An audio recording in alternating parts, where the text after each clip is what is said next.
আসসালামু আলাইকুম ভিউয়ার্স, আজকে আপনাদের ম্যাথ শেখাবো।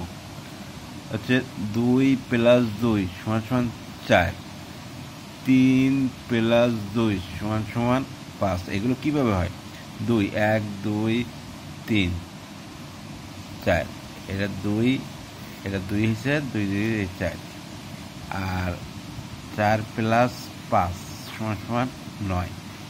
1 2 3 4, 1 2 3 4 5, 1 2 3 4 5 6 7 8 9।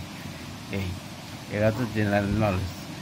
আর এই আপনার ধরেন হচ্ছে এই 4 = 5, এটা কি সম্ভব? এটাও সম্ভব। এটা কোনো দলিল নেই। এটা 4 × 0 = 5 × 0, উভয় পক্ষকে 0 দিয়ে গুণ করলাম, = 0 = 0। সলভ। পৃথিবীতে সবই সম্ভব। এই জিরোর ক্ষমতা। শূন্যকে সবাই ভয় পেতেন। শূন্যর সাথে যে কোনো কিছু গুণ করলে একদম ভ্যানিশ হয়ে যায়। এই জন্য শূন্যকে, এই জিরোর ব্যাখ্যা এখনো কোনো বিজ্ঞানী দিতে পারেনি। ধন্যবাদ।